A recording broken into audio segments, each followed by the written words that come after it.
Bab 1254, Kematian Jenny. Mereka sudah sampai di panti asuhan anak-anak. Anak yatim atau anak-anak yang ditinggalkan oleh orang tua, umumnya ditempatkan di sini. Sejak dulu, Isadora telah menyumbangkan untuk membangun sebuah sekolah dasar. Dia sangat menyukai anak-anak. Ketika gadis-gadis lain tampak sangat canggung, dia sudah mulai berbicara dengan perawat panti asuhan dan akrab dengan anak-anak. Melihat Isadora bermain dengan sekelompok anak-anak, Agam tersenyum dengan penuh arti. Inilah kehidupan sebenarnya. Waktu tiba di sore hari. Kak, kita akan ada pertemuan sebentar lagi.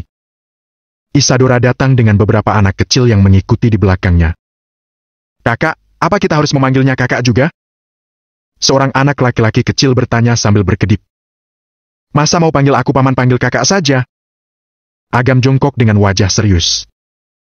Kamu bukan kakak, kakak tidak setua itu.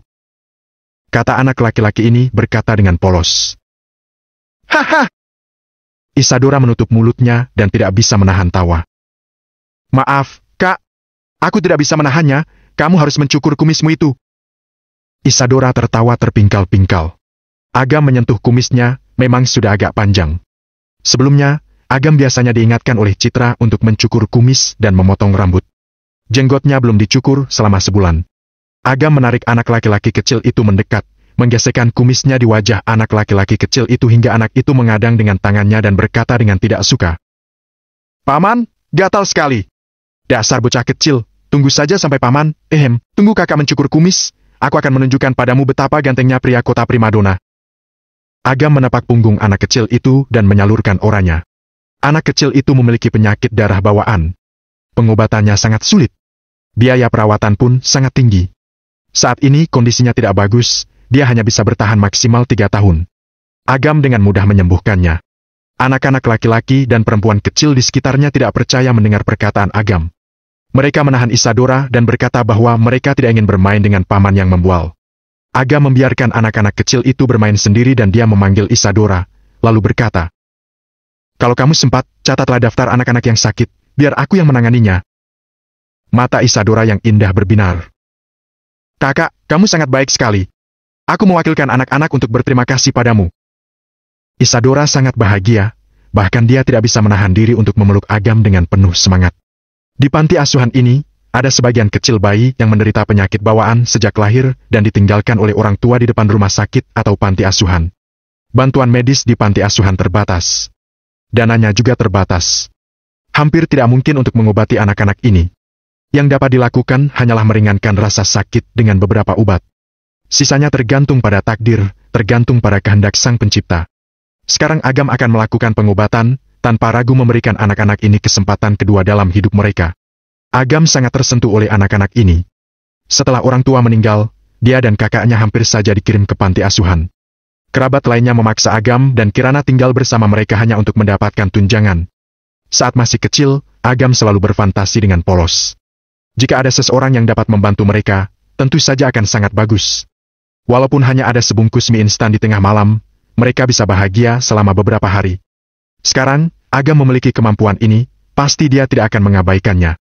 Meskipun dia bukan orang yang sempurna dan tidak dapat menyelamatkan semua orang di dunia. Namun, karena dia memiliki kemampuan ini, dia akan melakukan yang terbaik untuk menyelamatkan anak-anak ini. Setelah Isadora pergi, Agam menerima telepon dari Gerald. Mereka ingin memperluas Asosiasi Pedagang Indonesia dengan menarik beberapa kekuatan besar untuk bergabung. Kebetulan ada acara minum-minum malam ini, mereka bertanya apakah Agam ingin datang. Gerald juga tahu bahwa Agam tidak mungkin setuju. Dia tidak punya waktu dan energi untuk menghadiri pertemuan semacam itu. Namun, karena rasa hormatnya terhadap Agam, mereka masih harus mengundangnya.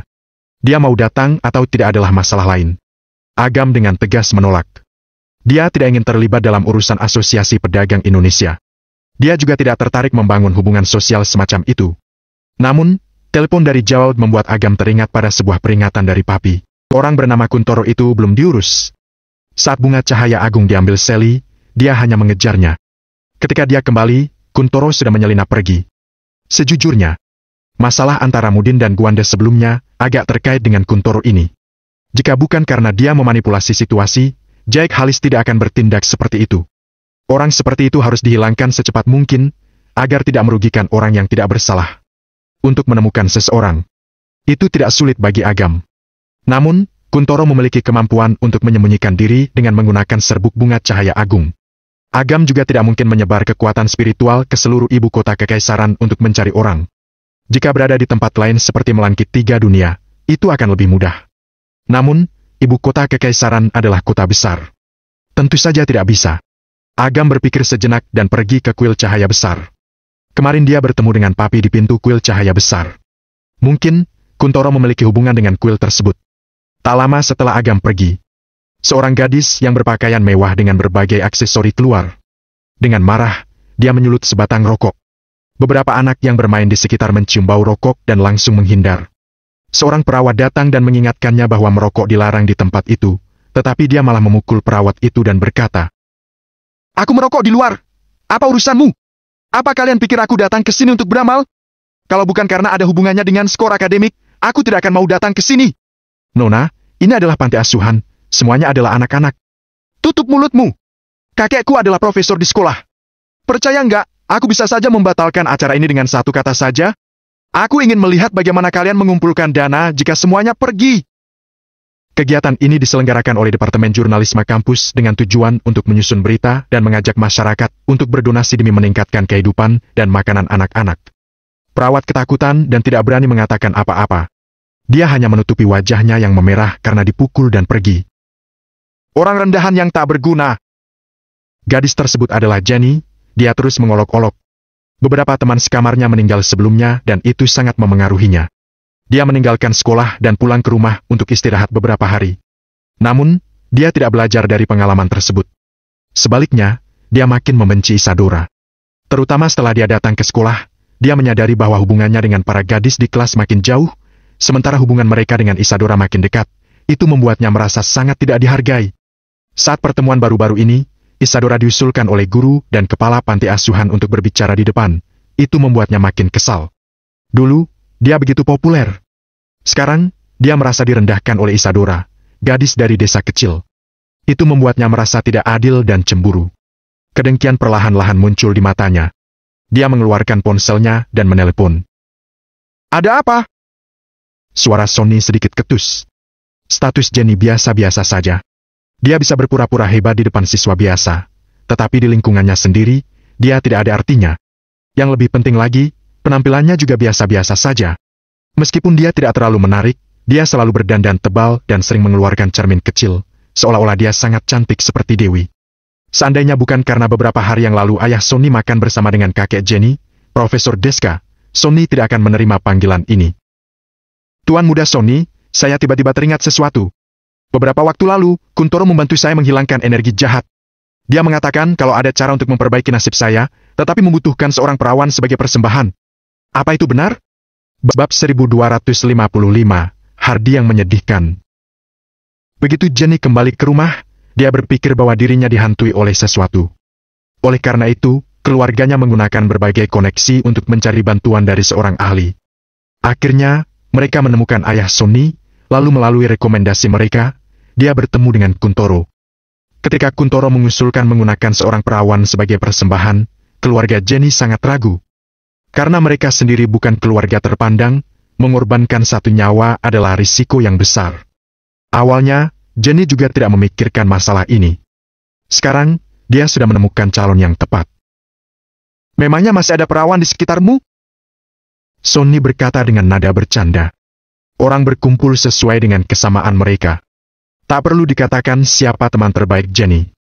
Perawan? Walaupun mereka pergi ke rumah sakit untuk melakukan operasi pemulihan, mereka tidak akan bisa dikategorikan sebagai perawan. "Aku mengenal seseorang. Apa hanya perlu membunuhnya untuk mengorbankannya? Prinsipnya seperti itu. Aku tidak akan menjelaskan lebih jauh. Hari ini keluargaku akan menghadiri acara pemilihan Asosiasi Pedagang Indonesia untuk makan malam. Aku tutup dulu ya." Terdengar nada tutup telepon. Jenny sangat iri. Asosiasi Pedagang Indonesia? Ini adalah organisasi yang besar dan penting. Keluarganya hanya bisa dianggap sebagai orang kaya kecil, tingkatannya jauh sekali jika dibandingkan dengan lingkaran tersebut. Perubahan nasib. Ini adalah kesempatan. Mungkin, dia juga bisa naik ke puncak kesuksesan. Jenny melihat sekeliling. Matanya terkunci pada lantai 5. Itu adalah sebuah perpustakaan kecil, tempat yang paling cocok untuk melakukan pembakaran. Namun, dia tidak bisa melakukannya sendirian. Dia menelepon beberapa gadis. Saat mereka melihat Jenny, mereka agak takut. Jenny tidak berbicara banyak. Dia menawarkan 200 juta kepada setiap orang untuk membantunya dalam hal ini. Ketika mereka mendengar tentang rencana pembakaran, mereka makin takut dan menolak tanpa ragu. Setelah itu, Jenny menawarkan 400 juta sebagai imbalan dan memberikan kartu perawatan kecantikan senilai 200 juta kepada setiap orang. Sekarang mereka tergoda. Hanya sekadar membakar saja. Mereka bisa bilang itu kebakaran tidak disengaja. Total ganti rugi akan ditanggung oleh Jenny. Mereka juga akan mendapatkan uang tunai 400 juta serta kartu perawatan kecantikan senilai 200 juta. Dengan semua ini, mereka bisa menjadi wanita kaya dan cantik, bukan? Kesepakatan tercapai, dan mereka siap melakukannya. Agam berjalan-jalan di jalanan. Berbagai macam orang berlalu lalang. Tanpa disadari, dia sudah sampai di depan gerbang kuil cahaya besar. Kuil cahaya besar masih menjadi tempat yang ramai dan disukai oleh orang-orang. Namun, energi keberuntungan dulu sudah tidak terlihat lagi. Ini hanya merupakan sebuah kuil terkenal. Meminta uang sumbangan kuil? Agam tidak peduli. Dia tidak akan mengurusinya. Karena dia tak bisa mengatakan kepada orang-orang ini bahwa segala sesuatu tergantung pada upaya manusia, dan memohon kepada dewa dan leluhur hanya membuang-buang waktu. Siapa yang akan percaya? Sebagian orang mungkin akan percaya, tetapi banyak orang yang kalau sudah percaya, akan tetap percaya. Orang-orang tidak bodoh. Namun, mereka tidak punya pilihan. Anggota keluarga sakit parah, rumah sakit tidak punya obat untuk mengobatinya. Apa yang bisa mereka lakukan? Apa yang bisa mereka lakukan jika anak-anak mereka meninggal secara tak terduga? Doa, lebih dari itu, hanyalah sebuah harapan, sebuah rezeki spiritual yang paling tak berdaya. Dupa di kuil terbakar. Master leluhur bintang tidak berada di kuil cahaya besar. Diiringi dengan aroma dupa di sepanjang jalan, Agam datang ke belakang aula utama dan menemukan Dawa. Saat Dawa menatap Agam, tubuhnya gemetar ketakutan. Dia memiliki persepsi yang sangat kuat.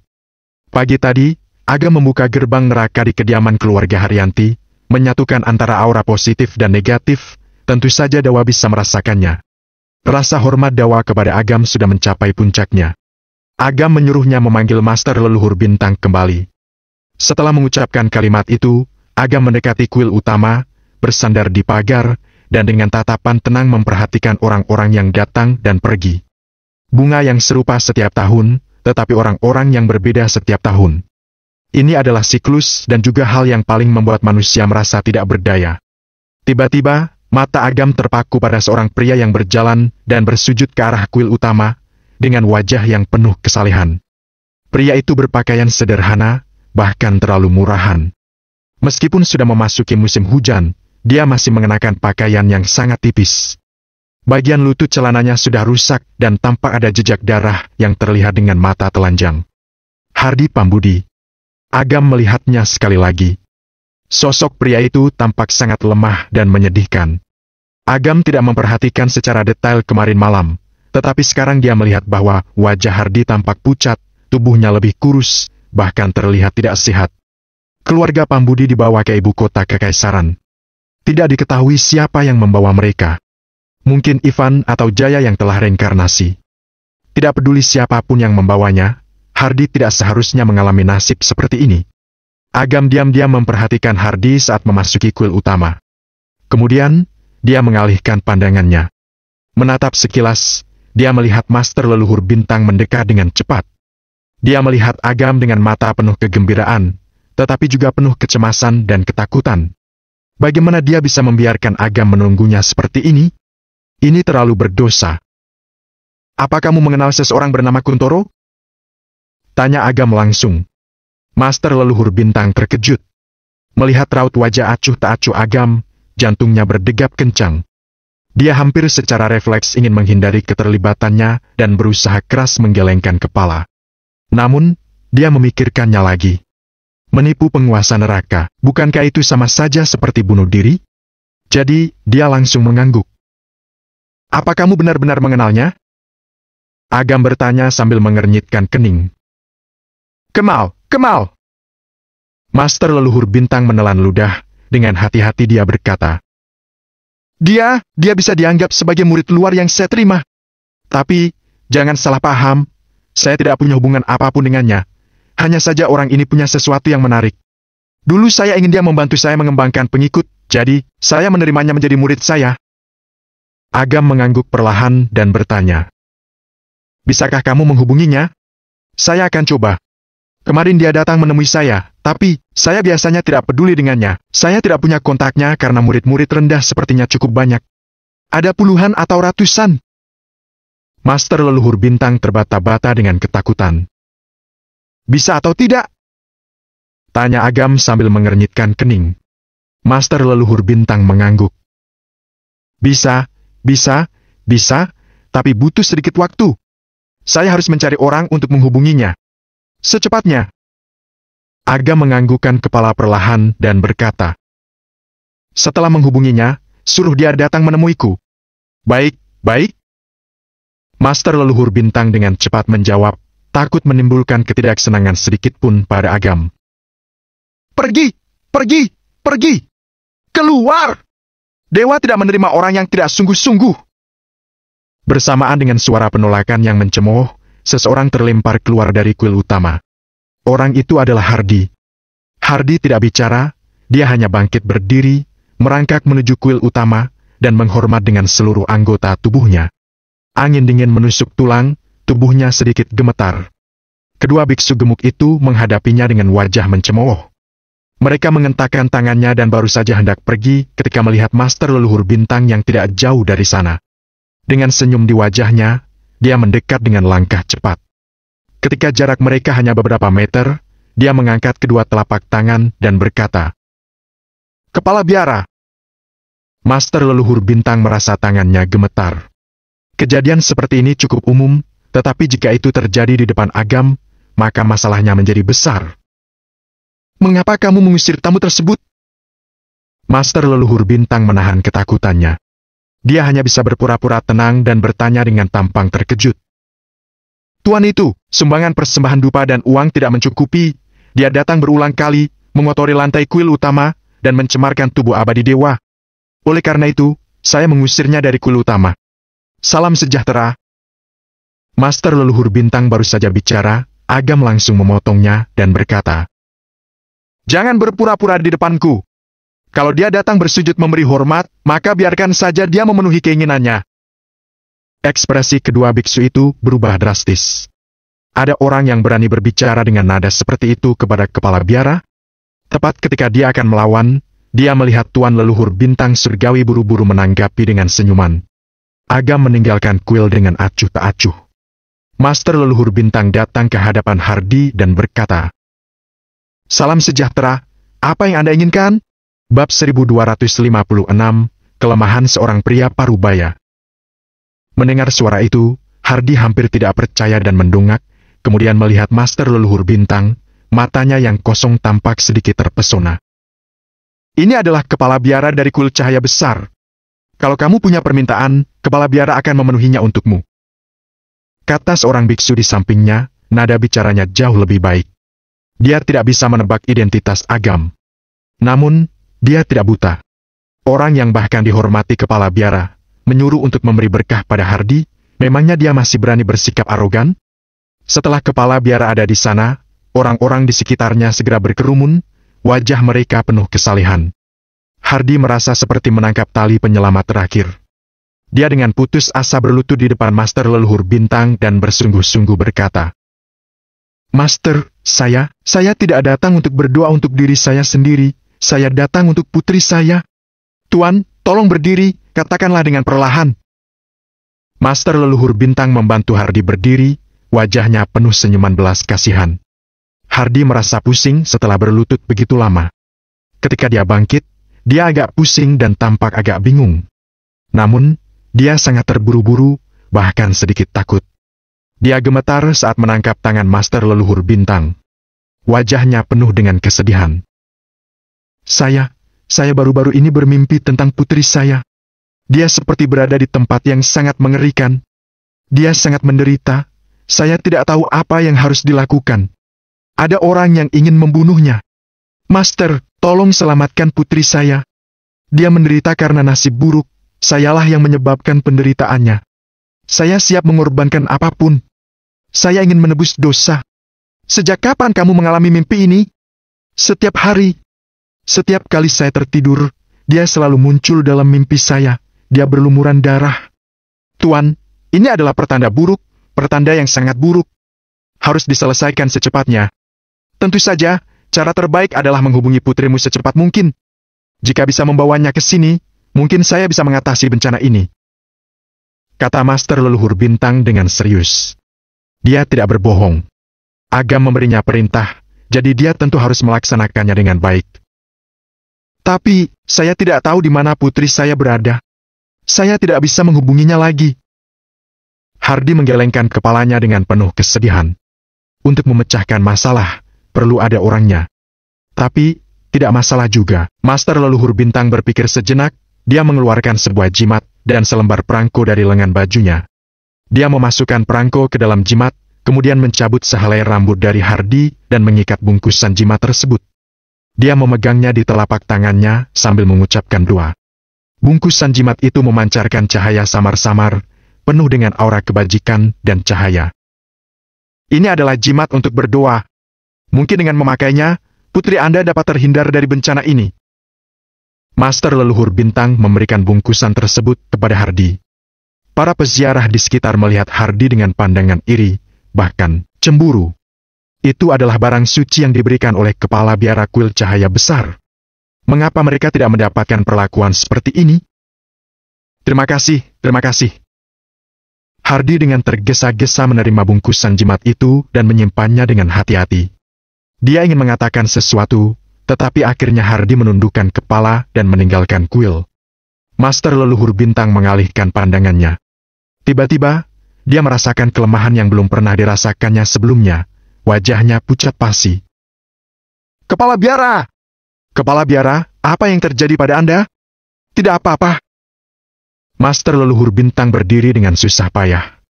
Dia menarik napas dalam-dalam, matanya penuh dengan keheranan. Hanya sebuah jimat, mengapa hampir menghabiskan seluruh kekuatannya? Apa sebab akibat yang sebenarnya tersembunyi pada orang itu? Master Leluhur Bintang berkeringat dingin di dahinya. Melihat punggung Hardy lagi, matanya penuh dengan rasa kasihan. Jimat itu tidak akan bisa menyelamatkannya ataupun putrinya. Dia teringat tugas Agam sebelumnya. Dia berkeringat, lalu tanpa beristirahat, dia langsung menghubungi orangnya agar menggunakan semua kekuatan yang dia miliki untuk mencari Kuntoro. Hardy meninggalkan kuil cahaya besar dan berjalan sendirian di sebuah jalan setapak tanpa tujuan. Matanya terlihat agak kabur. Sebelumnya, satu-satunya tujuan hidupnya adalah berdoa untuk putrinya. Sekarang, tujuan itu telah tercapai. Dia kehilangan tujuan hidupnya, bahkan kehilangan makna hidup. Tatapannya kosong, seperti mayat hidup. Beberapa orang yang lewat melihat Hardy dalam keadaan seperti itu, mereka menghindar dan berjalan memutar. Mereka semua mengira Hardy adalah orang gila. Tanpa sadar, dia berada di sebuah jalan kecil yang sepi, jarang ada orang lewat di sekitarnya. Itu dia! Tiba-tiba, suara seorang pria datang dari belakang. Kemudian, 3 hingga 5 orang keluar dengan penuh semangat. Hardy hanya melirik sekilas, tatapannya masih kosong. Dia bahkan membuka tangannya, menunggu orang-orang itu untuk merampoknya. Dia tidak memiliki apa-apa, hatinya juga kosong, tidak ada yang bisa dirampas. Salah satu wanita mengulurkan tangannya dan berkata, "Di mana jimat yang diberikan oleh kepala biara? Serahkan!" Pupil Hardy menyusut, segera menutupi saku dalam bajunya dan dengan ketakutan berkata, "Apa yang akan kalian lakukan? Kalian bisa mengambil nyawaku, tapi tidak boleh menyentuhnya. Jangan banyak omong, serahkan sekarang!" Kata seorang pria lain dengan marah, bahkan wajahnya tampak kejam. Makna dari jimat yang diberikan oleh ketua biksu kuil cahaya besar sangat jelas. Jika mereka bisa mencurinya, bukankah mereka juga bisa mendapatkan berkah? Dengan cara ini, mereka tidak akan kalah dalam perjudian, tidak akan merugi dalam bisnis, dan mungkin tahun depan mereka bisa memiliki cucu gemuk yang lucu. Hardy menggeleng dengan kebingungan, mundur dengan goyah, dan dengan cepat berbalik untuk melarikan diri. Namun, karena malnutrisi, otot kaki Hardy bahkan mengalami penurunan. Baru berlari beberapa langkah, kakinya tergelincir, lalu terjatuh. Ketiga orang itu segera mendekat, seperti serigala lapar yang haus darah. Mereka berusaha mati-matian untuk merampas jimat dari pelukan Hardy. Seakan-akan jantungnya akan dicabut, Hardy menggenggam jimat itu dengan erat. Dia berkata dengan ketakutan, "Jangan, tolong, jangan ambil itu! Lepaskan! Lepaskan! Kamu dengar tidak?" Pria yang memegang jimat itu berusaha menariknya dengan keras. Hardy terlihat pucat dan kurus, tulangnya seperti kayu kering, seolah-olah sudah kehabisan tenaga. Namun, kekuatan tangannya saat ini luar biasa, bahkan beberapa orang yang bergabung bersama tidak bisa merebutnya. Akhirnya, seorang pria yang kejam menarik pisau belati, menusuk langsung ke dada Hardy. Pupil Hardy membesar tiba-tiba, kekuatan cengkeramannya makin kuat. Sendi jarinya bahkan menjadi merah memar. "Lepaskan! Lepaskan!" Pria itu sudah gila, dia berjudi dan berutang ratusan juta. Dia hanya ingin datang ke kuil untuk memohon berkah, mendapatkan keberuntungan, kemudian mendapatkan keuntungan besar supaya menjadi kaya. Darah segar memercik keluar. Tusukan terakhir menusuk langsung ke jantung Hardy. Tubuh Hardy tiba-tiba tegak, dengan kuat dia menahan jimat itu. Tubuhnya gemetaran, darah segar mengalir dari sudut bibirnya. Matanya terbuka lebar seperti binatang buas, menatap pria di hadapannya dengan ganas. Pria itu berteriak ketakutan dan mengangkat tinju untuk memukul wajah Hardy. Akhirnya, Hardy melepaskan genggamannya. Tubuhnya jatuh ke tanah. Meski matanya masih terbuka dengan pupil merah, dia sudah tidak bernapas. Melihat bahwa dia berhasil mendapatkan jimat berkah, kegembiraan membutakan pikirannya. Begitu melihat di sekitarnya tidak ada orang, pria itu segera melarikan diri. Hardy sudah mati. Dia tergeletak di tanah, matanya memandang langit. Namun, kesadarannya belum juga hilang. Dia tidak dapat bergerak, tidak dapat bernapas, dan tidak dapat berbicara. Namun, penglihatan dan pendengarannya masih ada. Air mata berlinang di matanya. Pandangan di depan perlahan kabur, pendengarannya juga makin redup, digantikan dengan desisan. Tidak tahu berapa lama telah berlalu. Seolah-olah 1 hari, seolah-olah setahun, seolah-olah sekejap. Dia merasakan kehangatan di tubuhnya. Kesadaran berangsur pulih. Ketika membuka matanya, dia merasakan keberadaan tubuhnya. Dengan susah payah dia duduk dengan mata terbelalak. Bukankah dia sudah mati? Apa yang baru saja terjadi hanya ilusi? Tiba-tiba, dia mencium aroma tembakau. Dia mendongak dengan cepat dan menemukan seorang pemuda yang duduk di tepi jalan di sebelahnya. Bab 1257, Penyesalan dan Pembalasan. "Agam!" Melihat wajah yang tidak asing ini, dia merasa tak bisa mempercayainya, bahkan suaranya pun berubah. "Ya."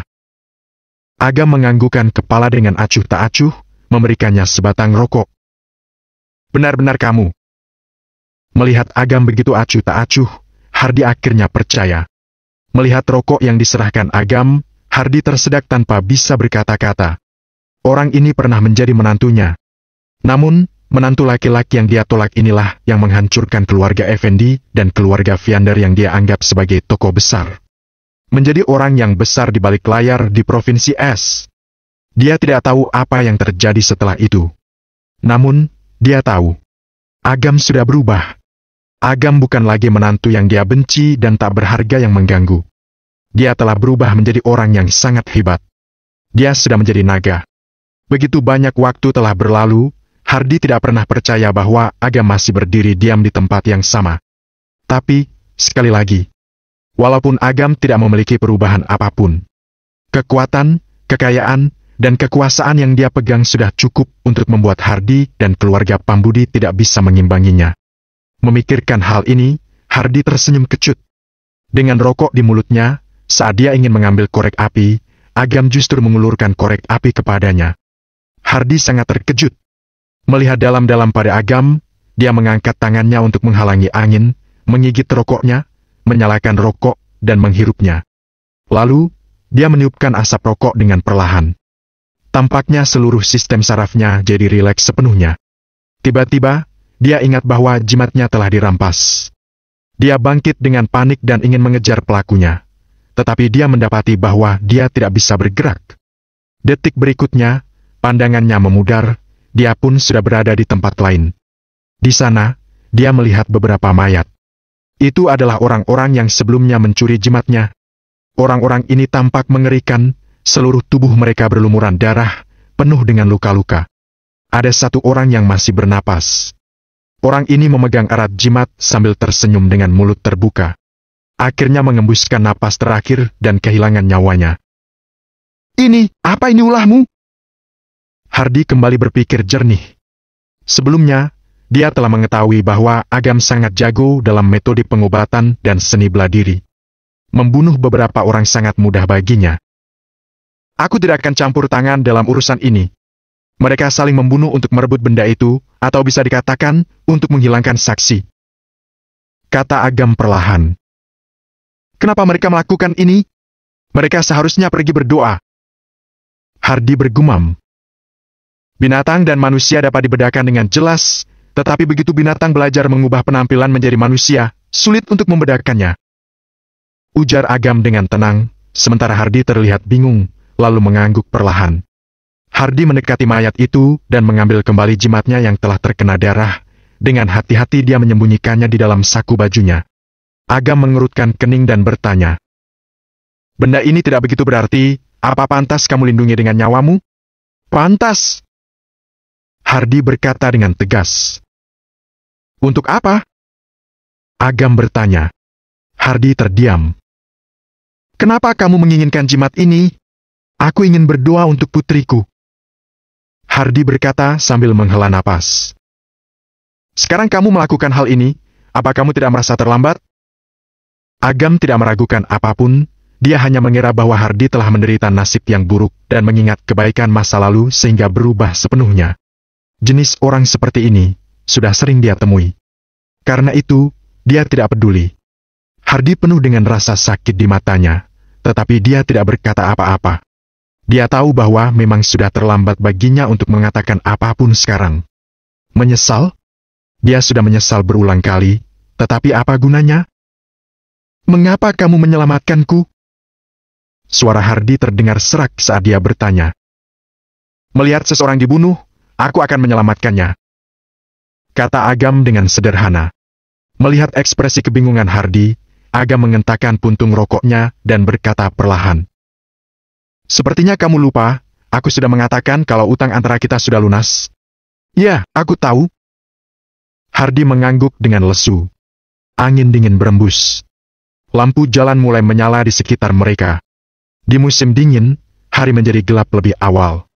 Sebatang rokok juga sudah selesai dihisap. Hardy mematikan ujung rokoknya, secara refleks ingin membuangnya, tetapi dia merasa enggan melakukannya. Dia menaruh rokok itu di bibirnya, berencana untuk mengisap beberapa kali lagi. Tetapi dia menyadari bahwa percikan api telah mencapai ujung rokok dan dia tidak bisa mengisap apapun. Melihat penampilannya yang bingung, Agam teringat akan wajah Citra. Bagaimanapun juga, dia adalah ayah Citra. Malam ini kita minum sedikit alkohol. Kata Agam sambil mengeluarkan sebatang rokok dan memberikan kotak rokok yang tersisa kepada Hardy. Hardy menjadi panik. Dia tidak berani. Dia tahu bagaimana dia memperlakukan Agam sebelumnya. Menerima kebaikan dari Agam sekarang, rasanya seperti ribuan jarum menusuk hatinya, sangat menyakitkan. Minum sedikit saja. Agam melihat kehancuran di wajah Hardy dan berkata perlahan. Akhirnya Hardy menerima kotak rokok itu. Dengan leher kaku dan sedikit membungkuk, dia mengangguk. Agam membawa Hardy ke sebuah kedai. Ketika mereka masuk, kehangatan menyambut mereka, tubuh Hardy menjadi hangat, bahkan wajahnya terlihat agak kemerahan dengan tanda-tanda penyakit. Sudah lama sekali dia tidak merasa hangat seperti ini. Agam memesan beberapa tusuk sate, hidangan kecil, dan 2 botol arak. Salah satu araknya dia letakkan di depan Hardy sambil bertanya. Kamu sudah tidak makan selama berapa hari?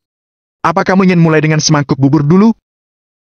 Ekspresi Hardy terlihat kaku. Setelah beberapa saat, dia menarik sekat botol arak, mengangkat kepalanya, dan meneguk sejumput arak yang keras. Perutnya terasa terguncang. Lehernya penuh dengan urat-urat. Dia meletakkan botol arak itu, matanya merah, dan dengan napas yang berat, dia meneguk beberapa kali lagi hingga habis. Agam meminta pelayan untuk membawa 2 botol lagi. Dalam keadaan mabuk, Hardy menundukkan kepala sedikit dan menatap Agam dengan mata terbuka. Kemudian, dia tertawa dengan sembrono dan tanpa batas. Hahaha! Hardy tertawa gila. Tawa itu tercampur dengan kesedihan dan duka yang tak terhingga. Awalnya, tawa Hardy ini membuat banyak orang merasa tidak senang. Namun, mendengar tawa sedih Hardy dan melihat keadaan kacau Hardy, semua orang pun hanya diam. Semua orang di sana memiliki kisah mereka sendiri. Hardy napasnya pendek. Dia mengambil napas dalam-dalam, kemudian melihat ke bawah sambil tertawa sendiri, menggelengkan kepala dengan cemoohan. Balasan! Ini adalah pembalasan! Baru beberapa waktu lalu, dia dulu sangat meremehkan Agam. Sekarang, dia sangat menyesal. Kenapa? Kenapa dia begitu lemah? Kenapa dia harus menjadi anak ibu dan mematuhi kata-kata Nyonya Miati? Menantu yang begitu baik. Pria yang begitu baik jatuh cinta dengan putrinya. Dia malah ingin memutuskannya. Bagaimana dengan dia sekarang? Tidak ada yang tersisa. Ini adalah karma. Putriku, apa kamu menemukannya? Akhirnya, Hardy meredakan perasaannya. Dia sendirian menahan napas cukup lama sebelum mengangkat kepala dan melihat Agam dengan menyandar lemas di kursi. Dia tidak berada di ibu kota kekaisaran. Seharusnya dia aman. Agam berpikir sejenak. Dia tidak yakin. Namun, dengan perlindungan dari Biksu Ananda, kalau terjadi sesuatu yang tidak terduga, dia seharusnya menerima kabar. Bagus, bagus. Hardy bergumam. Dia tiba-tiba mengangkat kepala dan menatap Agam, bertanya. Kenapa kamu datang ke ibu kota kekaisaran? Membalas dendam. Agam dengan tenang meminum araknya, rasa pedas membuatnya merasa sedikit nostalgia. Apa kamu punya musuh di sini? Wajah Hardy berubah, dia sedikit menundukkan kepala, ekspresi matanya terlihat bergulat. Minum saja. Agam tidak ingin banyak bicara, dia mengambil beberapa suapan makanan kecil dan mengangkat botol minuman kecil.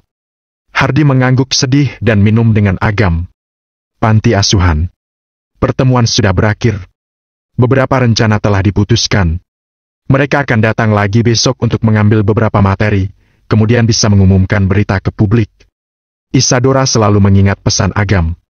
Dia menemui kepala panti asuhan, Yamin, lalu meminta informasi tentang anak-anak yang sakit. Mengetahui bahwa Isadora bermaksud mengobati anak-anak ini, Yamin tidak berdaya. Sebagian besar anak-anak ini menderita penyakit bawaan. Biaya operasi untuk setiap anak mencapai ratusan juta, belum termasuk terapi dan pemulihan pasca operasi. Nominalnya sangat besar. Namun, dia tidak akan mengecewakan kebaikan hati Isadora. Dia mengutus perawat untuk mengumpulkan data. Paman Yamin, di mana Tabi dan yang lainnya? Isadora melihat lapangan di panti asuhan agak kosong dan bertanya pada Yamin. Maksudmu anak-anak? Sekarang waktunya membaca, mereka semua sedang membaca di perpustakaan. Kata Yamin sambil tersenyum. Beberapa siswi mendekati Isadora dan memanggilnya. Dora, Jani ingin berbicara denganmu, dia sedang menunggumu di perpustakaan. Isadora terkejut. Bukankah Jani sangat membencinya? Kenapa dia ingin berbicara dengannya? Isadora tidak terlalu memikirkannya. Dia juga cukup senang. Menurutnya, mereka semua adalah teman sekelas.